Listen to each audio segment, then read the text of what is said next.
멕시코에서 있었던 일입니다. 나이가 지긋하게 드신 한 부인이 어느 날 남편의 지갑에서 젊은 여성의 사진을 발견했습니다. 너무나 큰 충격을 받아서 이 부인은 화를 참지 못하고 그만 남편이 집에 들어오자마자 폭력을 휘둘러서 전치 2주의 부상을 입혔습니다. 그런데 나중에 알고 보니까 그 사진의 주인공은 바로 자기였다고 합니다. 자기 젊었을 때 사진인데 그것을 알아보지 못하고 남편이 젊은 여자 사진을 가지고 다니니까 딴 여자하고 바람이 난 줄로 알고 그만 그런 일을 했다는 것입니다. 이처럼 사람들은 배우자의 간음에 대해서 대단히 예민합니다. 여러분, 오늘 우리가 읽은 이 본문은 간음하지 말라 제7계명입니다. 지난 시간에 우리가 제6계명 살인하지 말라 이 계명을 봤는데, 이 계명이 중요한 것은 우리가 하나님의 형상을 닮았기 때문이다라고 했었죠. 즉 우리 안에는 하나님의 형상이 들어있는데, 만약에 우리가 누군가 살인을 하게 된다면 그것은 하나님의 형상을 죽이는 것이 된다라고 했습니다. 뿐만 아니라 우리가 사람을 직접 죽이지 않는다 할지라도 인격적으로 모욕을 주거나 심한 욕을 하게 되면은 그건 역시 사람을 죽이는 인격살인이 될 수 있다라고 했습니다. 그래서 우리는 말로 하는 이 인격살인에 대해서도 대단히 조심해야 한다라는 말씀을 드렸습니다. 자, 그리고 이제 오늘 이 7계명이 나오는데, 이 7계명은 간음하지 말라이죠. 이건 역시 이 하나님의 형상과 관련이 있습니다. 즉 하나님의 형상으로 지음을 받은 존재들은 하나님의 형상답게 순결함을 지켜야 된다라는 것입니다. 여러분, 하나님께서는 한 남자와 한 여자를 창조하셨습니다. 그리고 그 두 사람이 부부가 되게 하셨습니다. 이것은 하나님께서 정하신 신성한 창조 질서입니다. 그 창조의 질서에 따라서 한 남자는 한 여자와 결혼을 해서 한 가정을 이루는 것입니다. 그런데 이 가정에 있어서, 가정을 이루는 데 있어서 가장 중요한 것 중에 하나가 무엇인가 하면 바로 서로 간의 순결을 지키는 것입니다. 만약에 남녀가 이 부분을 지키지를 못한다면 더 이상 가정은 유지되기가 어려울 것입니다. 그래서 구약에 보게 되면 고대 이스라엘 공동체가 1000년 이상 유지가 될 수 있었던 것도 알고 보면은 가정이 존속되었기 때문에 그런 것입니다. 즉 가정이 온전하게 세워질 때 국가도 유지되고 존속될 수가 있다라는 거죠. 그런 거로 간음을 금하는 이 율법은 개인만의 문제가 아니라 이스라엘 공동체 전체에서 이 공동체를 유지하는 데 있어서도 필수적으로 중요한 계명이라는 것입니다. 그런데 여러분, 오늘날 이 시대를 보시면 이 시대의 가정은 많이 무너졌습니다. 우리나라가 이혼율 세계 10위권 안에 들어있고, 또 젊은 청년들은 결혼을 점점 기피하고 있습니다. 출산율도 세계 최저의 수준입니다. 이처럼 가정이 무너지고 있는데, 이러한 가운데 이 가정이 무너지는 데 있어서 가장 큰 영향을 끼치고 있는 것이 무엇인가 하니 바로 이 성적인 타락입니다. 성적인 문란함입니다. 즉 성적인 면에 있어서 아무런 질서도 없고 기준도 없고 그저 자기 자신의 감정에 따라서 욕망을 채우는 도구 정도로 성을 생각을 하고 있기 때문에 이로 인해서 가정은 많이 무너지고 있는 것입니다. 여러분, 요즘 TV를 켜보면은 TV에 나오고 있는 드라마나 영화 같은 데를 보십시오. 불륜을 소재로 한 것들이 얼마나 많습니까? 아니, 이제는 단순히 소재로 하는 정도를 넘어서서 아예 불륜 자체를 미화를 시키기까지 합니다. 그래서 그게 오히려 더 좋은 것이고 선한 것이고 마치 미덕이라도 되는 양 사람들을 호도하고 있다는 거죠. 즉 자기 감정에 충실하자는 것이고 자기 느낌대로 자기 마음에 끌리는 대로 그렇게 살아가자는 거예요. 그것이 솔직한 것이고 그것이 합당하고 좋은 것인 양, 그리고 그것이 사랑이다라는 식의 그러한 메시지를 사람들한테 전달하고 있다는 것입니다. 그렇지만 여러분, 과연 그럴까요? 그것이 사랑일까요? 여러분, 성경에서 말하는 사랑은 그런 것이 아닙니다. 여러분, 사랑은 감정이 전부가 아닙니다. 사랑에는 의지도 있고 노력도 있고 무엇보다 인내가 있는 것입니다. 그래서 성경에서 대표적으로 사랑장이라고 일컬어지는 고린도전서 13장을 보게 되면은 고린도전서 13장에 나오는 사랑의 내용의 대부분을 차지하고 있는 것이 무엇입니까? 그것은 상당 부분이 바로 인내입니다. 인내. 사랑은 오래 참고, 사랑은 온유하며, 모든 것을 참으며, 모든 것을 바라며, 모든 것을 견디느니라. 이렇게 사랑 안에는 인내가 상당 부분을 차지하고 있다는 거예요. 여러분, 참는 게 뭐예요? 이것은 의지를 요하는 것 아닙니까? 때문에 여러분, 모든 것이 그저 감정 따라서 이루어지는 것이 아니라는 거예요. 우리가 감정만 따라간다면 그것은 동물이지 사람이 아니지 않습니까? 우리는 하나님의 형상을 따라 지음받은 그러한 존재들인데, 그렇기 때문에 거기에 어울리는 삶, 걸맞는 삶을 우리는 살아야 된다라는 거예요. 그러기 위해서, 그것을 위해서 오늘 이 7계명이 있는 것입니다. 이 7계명은 그런 의미에서 중요한 의미를 갖는 것입니다. 그렇다면 여러분, 오늘 여기에 나오는 간음이라고 말할 때 간음이라는 것이 무엇입니까? 간음은 결혼한 배우자와의 관계 이외에서 이루어지는 모든 성적인 관계를 간음이라고 말을 합니다. 웨스트민스터 소요리 문답 제29가 71문에 보면은 무엇이 제7계명에서 요구가 됩니까? 이렇게 질문을 던져놓고는 여기에 대한 대답으로 이렇게 말을 했습니다. 제7계명은 우리 자신과 이웃의 순결을 마음과 말과 행동에서 지킬 것을 요구합니다.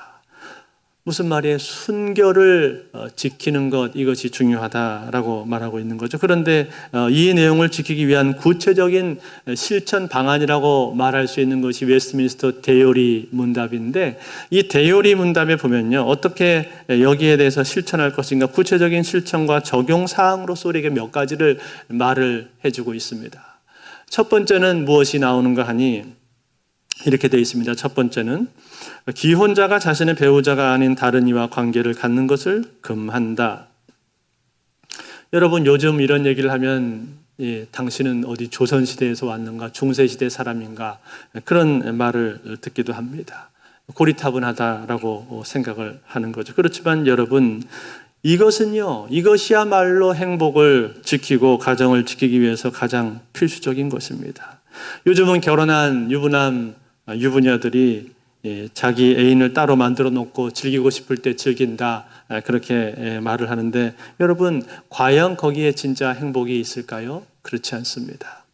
천만의 말씀입니다. 그것은 일시적인 쾌락을 줄 따름이지 그 가운데는 진짜 기쁜 행복은 없습니다. 그것은 마치 스릴을 즐기기 위해서 높은 암벽에서 외줄타기를 하는 것과 똑같은 거예요. 그러다가 한순간에 나락으로 떨어져 버리는 것입니다. 두 번째는 근친상간을 금한다라고 되어 있습니다. 레위기 18장 6절에 말씀이 나오는데, 각 사람은 자기의 살부치를 가까이 하여 그의 하체를 범하지 말라, 나는 여호와이니라. 여기 살부치라고 표현이 되어 있습니다만 그 뒤에 나오는 구절들을 쭉 보게 되면 자기 어머니, 아버지, 이모, 고모, 형제, 자매, 며느리 등등 혈족이나 혈연 관계로 얽혀져 있는 모든 사람들이 다 여기 언급이 되고 있습니다. 즉 가족이나 친척이나 친지들의 하체를 범하는 것은 망령되고 가증한 일이다 라고 말하고 있는 거죠. 실제로 고린도 교회를 보게 되면 고린도 교회 안에서는 자기 아버지 아내, 즉 계모죠. 계모와 성관계를 맺은 사람에 대한 이야기가 나오고 있습니다. 그를 일컬어서 짐승반도 못한 사람이라고 하면서 그를 당장 출교시키라고 말을 하고 있습니다. 이처럼 근친상간에 대해서 엄격히 금하고 있는 거죠. 세 번째는 동성애를 금하고 있습니다. 레위기 20장 13절 말씀, 누구든지 여인과 동침하든 남자와 동침하면 둘 다 가증한 일을 행하면즉 반드시 죽일지니 자기의 피가 자기에게로 돌아가리라. 이것은 제가 지난번에 차별금지법에 대해서 설교할 때 자세히 이 말씀을 드린 적이 있기 때문에 오늘은 자세히 언급하지 않고 그냥 지나가겠습니다. 분명한 것은 무엇인가? 분명한 것은 이 동성애는 한 사회가 성적으로 타락한 마지막 지점에 가서 가장 극심하게 나타나는 것이 바로 동성애라는 거예요. 즉 하나님으로부터 심판받기 직전의 모습입니다. 그래서 소돔과 고모라 역시 동성애가 만연되었을 때 하나님으로부터 불의 심판을 받게 되었던 것 아닙니까?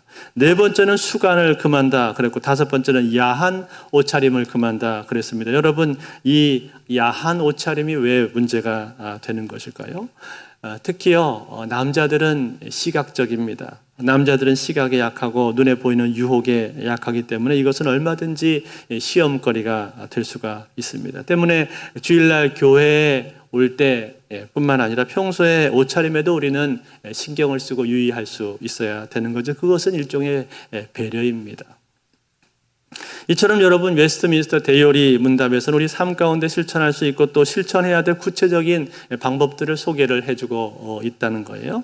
그렇다면 여러분, 이러한 7계명을 잘 지키기 위해서 우리의 삶 속에서 내가 실천할 수 있는 부분에 있어서 가장 필요한 것들은 무엇입니까?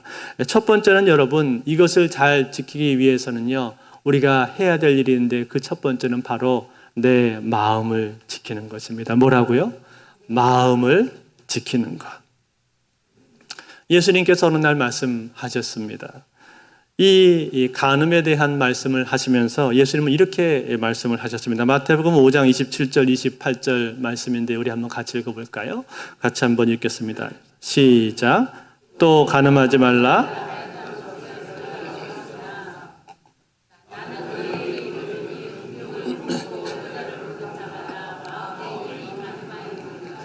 자, 여러분, 예수님께서 말씀하신 이 말씀은 지금 제7계명 간음에 대한 말씀에 대해서 이 7계명을 재해석하신 말씀입니다. 어떻게 재해석하셨습니까? 간음이라고 하는 것은 꼭 육체적인 간음만이 간음이 아니라 마음속으로도 얼마든지 간음할 수 있는 것이다. 만약에 여인을 보고 마음속으로 음욕을 품었다면 그것은 이미 간음한 것이다 라고 말씀하고 있는 거예요. 더 구약보다 더 급진적으로 말씀을 하신 것입니다. 여러분, 이 말씀의 뜻이 뭐예요? 우리가 마음 속으로 품은 생각만으로도 간음할 수 있다라는 얘기죠. 물론 내가 생각으로 품은 거하고 실제로 그 일을 행한 것과 똑같다는 뜻은 아닙니다. 그렇지만 우리가 실제로 행동이 있기까지는 무엇부터 시작이 된다는 얘기입니까? 항상 마음부터 시작이 된다라는 거예요. 즉 마음속에 음탕한 생각, 음란한 생각을 자주 하다 보면 어떤 순간에 그런 상황과 조건이 갖춰지게 되었을 때 그 일이 행동으로 나타나게 될 수가 있다라는 거예요. 그래서 마음부터 우리는 지킬 수 있어야 된다. 마음으로부터 간음이 일어나는 것이 이미 그것이 간음으로 가는 길에 내가 서 있는 것이기 때문에 내 마음을 지켜야 된다라고 말하고 있는 거예요. 그래서 마틴 루터는요, 이런 말을 했습니다. 새가 내 머리 위로 날아가는 것을 막을 수는 없지만 그러나 내 머리 위에 둥지를 트는 것은 막을 수가 있다. 무슨 말입니까? 내 머릿속에 떠오르는 생각이나 잔상, 그런 것들은 내가 어떻게 할 수 없지만 계속 그러한 생각에 내가 붙잡혀 있을 필요는 없다고 말하는 거야. 아니, 그래서는 안 된다고 말을 하고 있는 겁니다. 즉, 음란한 생각이 순간적으로 떠오를 수가 있습니다. 그렇지만 그것을 계속 앉아서 묵상하고 있는 것과 그것은 전혀 다른 거다, 그런 말이에요. 그렇게 계속 묵상하다 보면 어떻게 되겠습니까? 결국은 그 생각에 사로잡히게 되는 것이고 내 머릿속에 길을 내서 자꾸만 그 생각이 떠오르게 되는 거죠. 그래서 생각의 노예가 될 수가 있습니다. 때문에 여러분 그런 생각이 떠오를 때 우리는 어떻게 해야 되겠습니까? 단호하게 그 생각을 차단해야 됩니다. 내 생각의 채널을 다른 채널로 바꿔야 된단 말이에요. 그렇지 않으면 마치 새가 내 머리 위에 와서 둥지를 트는 것처럼 그렇게 음란하고 악한 생각이 내 머릿속에 둥지를 틀 수가 있다는 거예요. 때문에 여러분 우리에게 필요한 것이 무엇입니까? 그것은 바로 마음을 지키는 것입니다. 무릇 지킬 만한 것보다 더욱 내 마음을 지키라. 이 말씀과 같이 우리는 먼저 마음을 지켜야 될 줄로 믿습니다. 두 번째입니다. 두 번째로 이 간음하지 말라 이 계명을 잘 지키기 위한 지혜로운 방법이 무엇인가 하니 그것은 바로 피하는 것입니다. 피하는 것. 뭐라고요? 피하는 것. 이 피하는 걸 잘해야 돼요. 여러분 성적인 죄, 성적인 유혹은요 장사가 없습니다. 삼손도 거기에 넘어갔잖아요. 무조건 피해야 된다는 것. 피하는 것이 가장 좋은 방법이에요. 여러분 성경에 보면요. 이 성적인 유혹에 대면했었던 대표적인 두 인물이 있습니다. 저는 이 성적인 내용을 할 때 항상 떠오르는 두 사람이 있는데 그 사람은 누군가 아니 한 사람은 요셉이고 또 한 사람은 다윗입니다. 여러분 요셉은 어떻게 했습니까? 요셉은요. 피했습니다. 애굽의 노예로 잡혀가서 보디발 집에 가정 총무를 하고 있을 때 그때 어느 날 그 자기 주인의 부인이 자기를 유혹해 왔습니다. 하룻밤만 같이 자자고 유혹을 했습니다. 오늘은 남편도 나가고 아무도 없어요. 당신과 나밖에 없어요. 아무도 몰라. 당신과 나밖에 몰라. 이러면서 유혹을 했단 말이에요. 요셉이 어떻게 했습니까? 하나님이 보고 있습니다. 하나님의 시선 앞에서 내가 그럴 수 없습니다. 이러면서 거절을 했습니다. 그렇게 했는데도 이 여자가 계속 다가와서 유혹을 하고 나중에는 옷까지 잡아당기니까 어떻게 했습니까? 그 옷을 벗어놓고 냅다 도망가 버렸죠. 그 자리를 피해버렸습니다. 거기 앉아서 그 여자를 설득시키려고 하지 않았다 이 말이에요.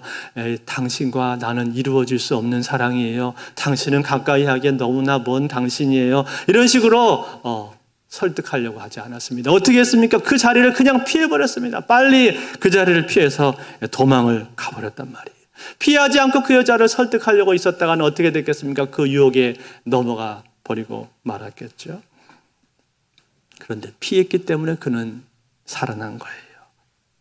물론 그 일로 인해서 그가 감옥에 들어가게 됩니다만 그것은 모함을 당한 것이고 훗날 하나님께서 요셉을 다시금 세워주시고 거기서 꺼내주시잖아요. 이처럼 성적인 유혹에 대해서는 우리가 피해야 된다는 거예요. 피해야 된다. 그런데 다윗은 어떻게 했습니까? 피하지를 못했습니다. 어느 날 다윗이 자기 이 왕궁에서 옥상 뜰을 건들면서 보니까 저쪽 건너편에 한 여인이 목욕을 하고 있는 모습이 보이는데 그 모습이 너무나 아름답고 매력적으로 보이는 거예요. 그 순간에 사실은 어떻게 했어야 됩니까? 빨리 피했어야 됩니다. 빨리 자기의 눈을 피했어야 되는데 다윗이 그렇게 하지를 못했어요. 계속 넋을 잃고 그 몸매를 쳐다보고 말았습니다. 그러니까 결국 어떤 결과가 오게 되는 거예요. 그 여자를 잊지 못하고 계속 머릿속에 그 모습이 맴돌고 그 장면이 떠올라서 결국은 어떻게 되는 거예요? 그 여자를 불러오기까지 이르게 되는 거죠. 그리고 간음을 저지르고 말았습니다. 물론 훗날 그가 회개하고 용서를 받았습니다만 그러나 그 죄로 인해서 그 간음의 죄로 인해서 다윗의 삶 가운데는 어떤 결과가 초래되게 되었습니까? 그는 살인자가 되고 말았고 또 그의 자녀들의 세대에 가서 자녀들 세대 이후로 간음을 범하는 그러한 비참한 결과를 겪게 된단 말이에요. 자기 아들 암논이 자기 딸 다말을 강간을 하고 또 자기 아들 압살롬은 다윗의 후궁들과 동침을 하고 하나님 말씀하셨잖아요. 너는 이 일을 은밀하게 행했지만 나는 이 일을 백주에 대낮에 하리라. 그러면서 그 자녀 세대에 가서 성적으로 어떻게 타락하게 되는가 하는 것을 그가 겪게 하지 않았습니까? 이유가 뭐예요? 피하지 못했기 때문에. 그 자리를 피했어야 되는데 피하지 못했기 때문에 그의 삶 가운데 이런 비극이 일어나게 되었다는 거예요. 사랑하는 성도 여러분, 오늘 이 다윗과 요셉의 모습을 보면서 우리는 생각해야 될 줄로 믿습니다. 오늘날 우리에게도 이런 유혹들이 있지 않습니까? 우리 삶 가운데도 이러한 주변의 유혹이 곳곳에 있지 않습니까? 그럴 때 여러분 어떻게 대처하고 있습니까? 그 음란의 유혹, 간음의 유혹을 우리가 받게 될 때, 보게 될 때 우리는 그것에 대해서 싸우려고 들지 말고 그 자리에서 피하시기를 바랍니다. 그냥 도망가실 수 있기를 바랍니다.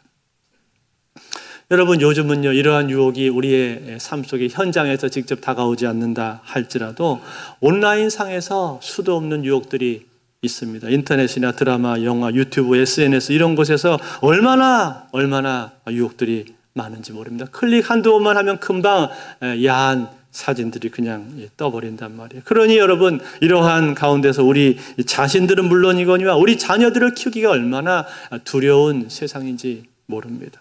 참으로 두렵고 유혹이 많은 시대로 우리가 살고 있단 말이죠. 그런 가운데 우리가 이 유혹을 이길 수 있는 길이 뭐라는 거예요? 그것은 피하는 거예요. 피하는 거. 그러한 영상이나 사진을 들여다보고 있으면서 나는 이길 수 있다, 내가 이겨야지 하는 마음으로 쳐다보는 것은 미련한 행동이다라는 거예요. 그것은 착각입니다. 절대로 대면해서 이길 수 없는 것이 바로 성적인 유혹입니다. 피해야 된단 말이에요. 그렇기 때문에 이것을 잘 알았던 지혜로운 솔로몬은 자기 아들들에게 잠언을 쓰면서 잠언서에서 이렇게 기록을 했습니다. 잠언서 6장 27절 28절 같이 한번 읽어볼까요? 같이 읽겠습니다. 시작. 사람이 불을 품에 품고서야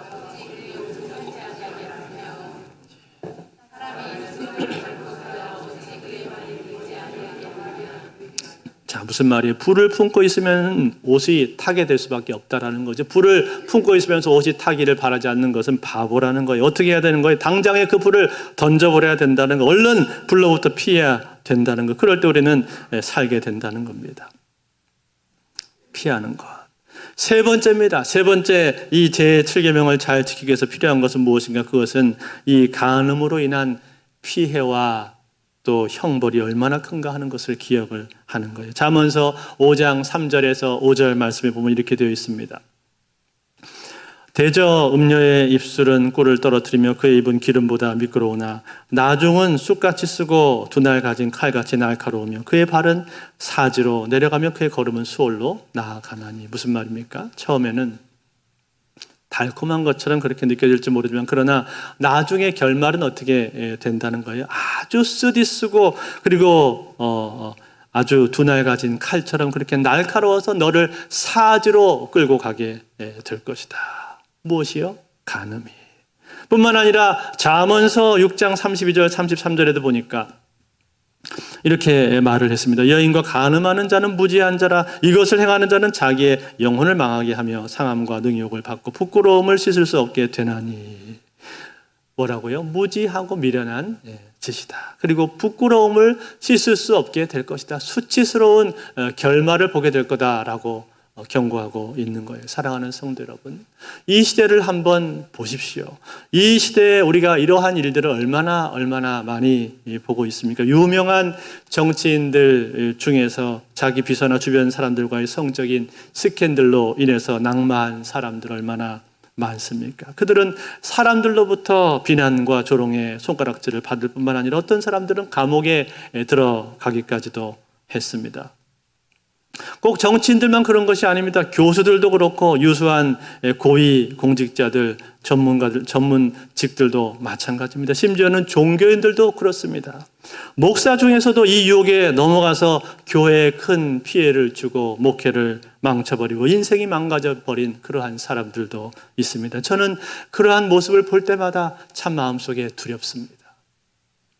두려운 생각이 듭니다.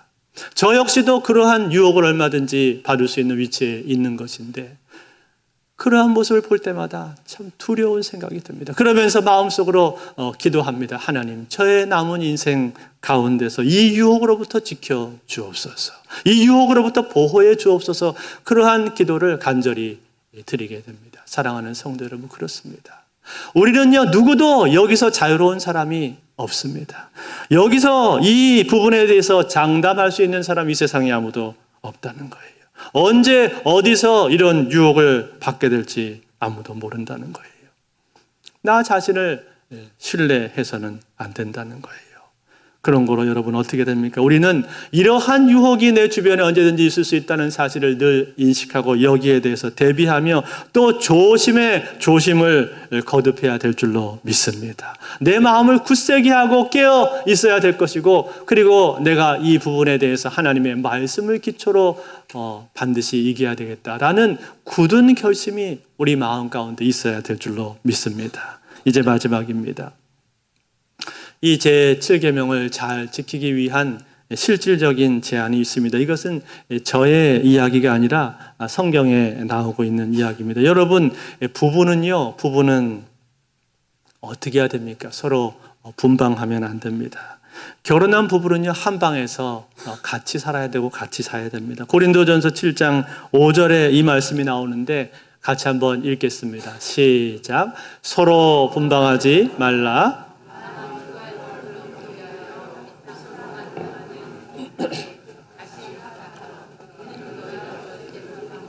말미암아 사탄이 너희를 시험하지 못하게 하려 함이라. 아멘. 뭐라고 했어요? 분방하지 말라, 그렇게 말을 했죠. 이게 무슨 말이에요? 부부는 부부로서의 의무를 다하라고 말해주고 있는 겁니다. 즉, 결혼을 했으면 남편은 남편으로서, 아내는 아내로서의 의무를 다하라고 말하는 거예요. 여러분, 결혼한 사람은요, 이제 더 이상 자기의 몸이 자기 것이 아닙니다. 여러분, 그것을 알고 계십니까? 자기 몸은요, 이제 자기 배우자의 것이 되는 거예요. 이건 역시 저의 말이 아니라 성경에 나오고 있는 말이에요. 고린도전서 7장 3절 4절 이렇게 되어 있습니다. 남편은 그 아내에 대한 의무를 다하고 아내도 그 남편에게 그렇게 할지라. 아내는 자기 몸을 주장하지 못하고 오직 그 남편이 하며 남편도 그와 같이 자기 몸을 주장하지 못하고 오직 그 아내가 하나니. 무슨 말일까요? 자기의 몸이 자기 것이 아니다, 그렇게 말하고 있는 거죠. 나의 것이 아니라 누구의 것입니까? 이제 결혼했으면 내 몸은 내가 주장하는 것이 아니라 상대방 배우자가 주장하는 거다, 그런 말이에요. 그러니까 여러분, 배우자가 부부관계 원하면 거기에 응해야 되는 거예요. 만약에 응할 수 없다면 어떻게 됩니까? 그럼 미안하다라고 말을 해야 되는 게 맞습니다. 미안해 여보, 내가 오늘 너무 피곤하다, 이렇게 말하면서 미안한 마음을 가져야 되는 거예요. 그러면 상대방은 또 받아주는 것이죠. 그런데 마치 자기의 몸이 자기 것이냐 그렇게 착각하고 그렇게 주장하는 사람들이 있습니다. 아니, 심지어는 무슨 무기처럼 그것을 쓰려고 드는 사람들인데 그것은 전혀 성경적인 것이 아니라는 거예요. 그러한 모습과 태도는 하나님이 기뻐하시는 모습이 아닙니다. 성경은 뭐라고 말을 하고 있습니까? 결혼한 사람은 자기 몸이 자기 것이 아니라고 말을 하고 있다는 거예요. 그러므로 여러분, 혹시 이 중에도 따로 분방하신 분 계십니까? 이제는 분방하지 마십시오. 같이 주무십시오. 그래서 사탄에게, 마귀에게 틈을 주지를 마시기 바랍니다. 성경적인 결혼 생활을 하실 수 있기를 바랍니다. 그런가 하면 이 결혼하지 않은 사람들 중에서는 정욕에 붙들리지 않기 위해서 결혼할 것을 권면하는 그러한 말씀도 있습니다. 고린도전서 7장 2절인데요. 이렇게 되어 있습니다. 음행을 피하기 위하여 남자마다 자기 아내를 두고 여자마다 자기 남편을 두라, 그렇게 말을 했고, 고린도전서 7장 9절에도 보니까 만일 절제할 수 없거든 결혼하라. 정욕이 불같이 타는 것보다 결혼하는 것이 나으니라. 즉 여러분, 하나님께서는 우리의 육신의 필요, 육신의 욕구를 잘 아신단 말이에요.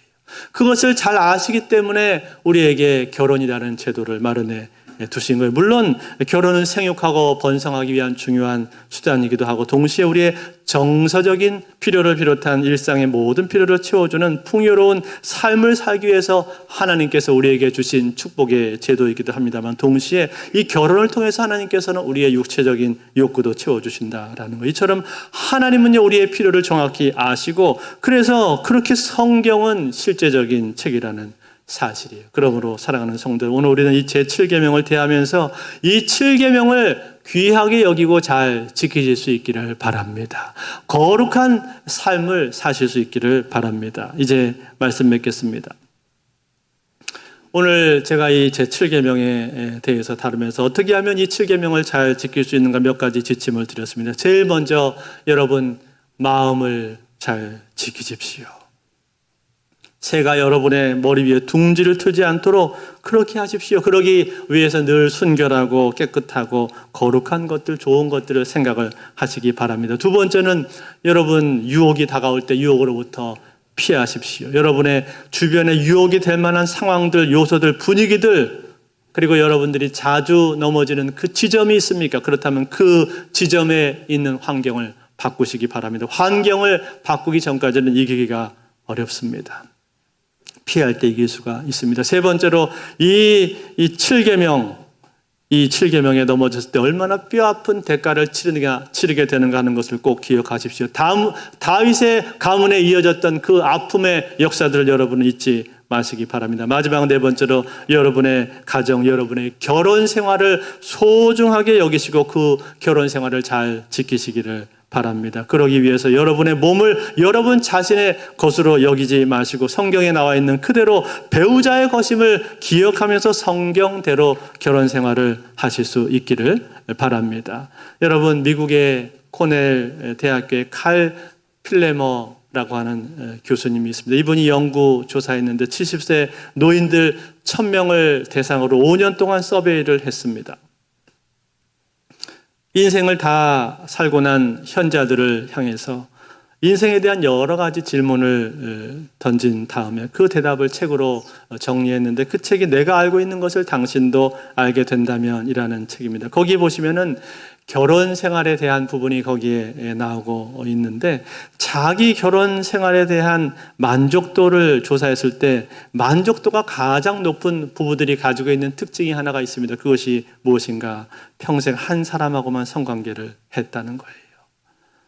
자기 배우자하고만 성관계를 맺었습니다. 그런 사람들이 행복하고 결혼에 대한 만족도가 가장 높았다는 거예요. 무엇을 말해주는 겁니까? 여러분 우리가 이 사람 저 사람하고 관계를 맺으면 행복할 것 같은데 그렇지 않다는 거예요.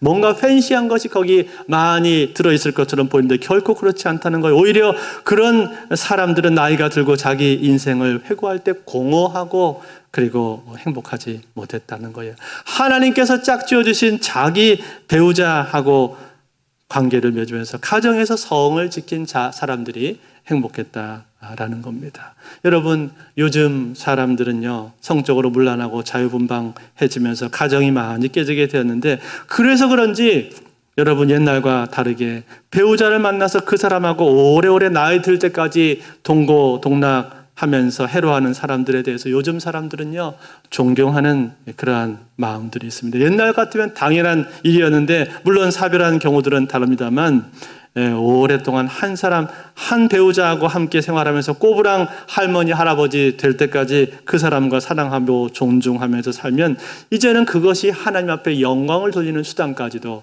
된다라는 사실입니다. 뿐만 아니라 여러분들이 이 부분에 있어서 여러분의 삶을 잘 지키면 여러분들의 가정에서 여러분들은 자녀들에게 존경을 받을 것입니다. 그리고 여러분의 자녀들도 여러분을 보면서 엄마 아빠처럼 거룩한 가정을 이루어야 되겠다라는 그러한 소망을 갖게 될 것입니다. 그러므로 사랑하는 성도 여러분, 이 7계명이 우리에게 주는 의미가 얼마나 큰가 하는 것을 잘 아시고 이 7계명을 내가 잘 지키실 수 있기를 바랍니다. 그것은 우리의 삶뿐만 아니라 우리의 가정을 통해서 하나님 앞에 영광을 돌리는 놀라운 길이 될 줄로 믿습니다. 이 은혜가 오늘도 저와 여러분의 삶에 함께 하시기를 우리 주 예수 그리스도로 축원드립니다.